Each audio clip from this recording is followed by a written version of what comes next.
You're tuning into Black and White Sports on YouTube. The no-holds-barred truth on sports. The main event starts. All right, Black and White Sports. Well, we are going to talk about the New England Patriots, which is a team that we have talked about a lot in the past. You guys know I am not a big fan of the hire of Jerod Mayo.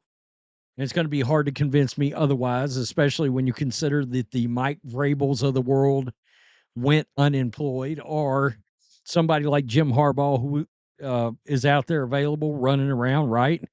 It's so funny we're talking about a guy that came out of Michigan, one of my favorite players in the NFL, and it looks like, allegedly, it looks like Jabrill Peppers may be a bona fide scumbag, for lack of a better way of putting it. No, I'm not in my regular place of recording at this time. I'm in my cabin, which is a work in progress, but it's under construction, and this will eventually be my studio. But I saw this and wanted to make a video on it while my wife was sleeping in the next room. As you guys know, she's pretty sick, and well, she's snoozing away right now. So let's get to this. This is, boy, it's as bad as it gets, and it's awfully disappointing. The guy has been a captain for the Patriots, and now we're talking about words like strangulation. Yeah, it's that bad, folks. Patriots safety Jabrill Peppers was arrested early Saturday morning in Braintree, Massachusetts, per that's Boston 25, the television station. According to police, Peppers faces charges of assault and battery with a dangerous weapon. Yikes. Strangulation. Yikes. Possession of a Class B substance. By the way, Class B substance, according to Savage, and if you're not following Savage, you should be if you're a Patriots fan. Peppers is being charged with a substance believed to have been cocaine. That's right. It's a hell of a drug, I hear, by way of one Rick James. So that leads us over here.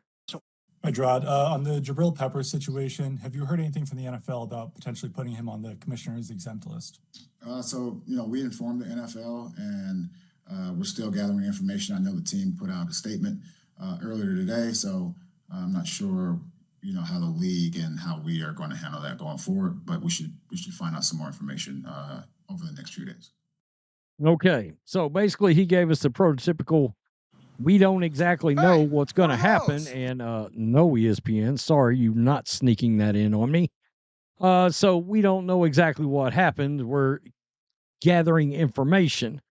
Now, it should be noted, generally speaking, the NFL on something like this is going to wait for the legal system to play out. That's the reason you're seeing somebody like Rashee Rice out there playing football outside of an ACL and not playing football. That's karma's a bitch, I'm telling you. But anyway, that's why you were seeing a guy like him playing, right? It's because the NFL, generally speaking, wants the legal system to take its place, run its course, and find out what the punishment is going to be there, and then they step in and give some kind of a fine or suspension. And in a case like this, I'm going to tell you, the worst words in this for the NFL from a visual perception standpoint is strangulation. I mean, that's about as bad a word as you will ever want to see in a headline tied to any NFL player. Now, question is, you've got a very, what I consider to be benign commissioner who just acts like he puts up with anything in his league. If you don't believe me, see the said suspension that was handed to Deshaun Watson. There goes another lawsuit that just passed my face. I mean, seriously. But as we know, Roger Goodell didn't exactly hammer Deshaun Watson. So we'll have to see how this plays out. In case you're wondering, Jabrill Peppers is a pretty good safety, folks, these days. Absolutely. Right now, he's currently ranked as the 6th best safety in all of the National Football League by way of PFF. I mean, wow. If they lose him, and they probably will, now he's banged up right now, But for a struggling Patriots team that's trying to do anything and trying to win any game, losing him long term is going to make things a lot worse. I got to tell you, the Patriots are a mess. We got to remember, we're just a few days removed from a report coming out from somebody that works for the Patriots that had a podcast who used the words team mutiny. And then and that's not even the biggest part of the story. It's the fact that the damn team scrubbed the guy's report and tried to make it disappear. I mean, that looks sort of guilty, I would say. That's like that made the whole story. You could have just come out and he tried to walk it back and yada yada yada, but it doesn't matter. The team freaked out enough and they thought they ought to pull the story down, which makes the team look worse and worse. So the police report, well, let's start up here. According to the Braintree police, the woman alleged that Peppers hit her, choked her at least 6 times. Now, I've got to tell you, if the police showed up, if somebody gets choked around the neck, you will see like what looks like fingers potentially bruising around someone's neck when something like that happens, if it's done hard enough. So there may have been some evidence on said person. Now, again, we're talking allegedly, and the lawyer is trying to claim that it's all going to come out in the wash, right?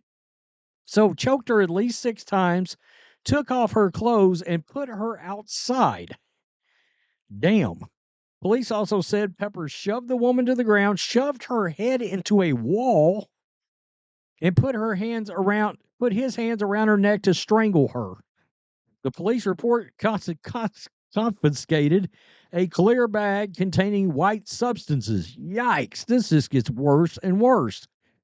Peppers and this woman has been dating on and off for about 3 years. He posted bail of $2,500 and was ordered to stay away from the woman. Now, here we go with the attorney claiming that there's going to be actual video evidence that I guess will shed doubt on the claims of the woman. He said Peppers agreed to not have contact with the woman. Boy, it better be some good video evidence or he's going to be in a real bind.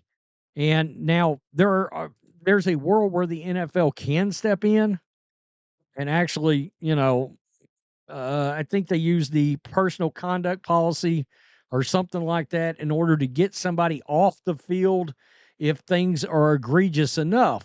Now, what caused them to invent that is Ray Rice, right? They laid down a suspension, and all of a sudden video came out, and the league looked like shit over the entire situation. So that's where that came about. Now, let's say Roger Goodell gives Jabrill Peppers a year.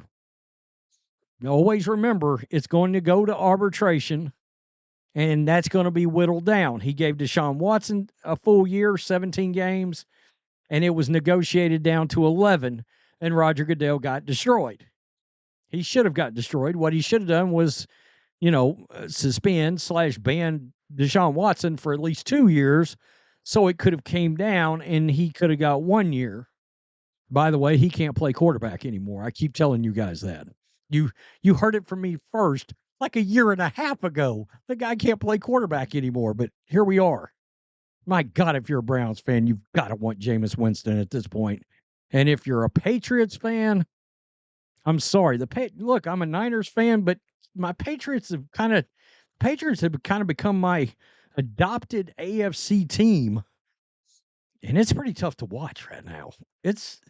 They're a rough watch. They're afraid to put Drake May in. They're afraid he's going to get bulldozed back there between that offensive line that's more like some kind of a chain link fence where all the water's trying to keep a flood out. Jesus, it's bad. New England, it's bad in New England. For the record, I don't believe this Jerod Mayo thing's going to end up working. But when you hear Robert Kraft talk about him, he's liable to be there forever. Tell me what you think. Peace. I'm out. Till next time. Thanks for watching the show. Be sure to like, comment, and subscribe. Be sure to tune in next time on Black and White Sports.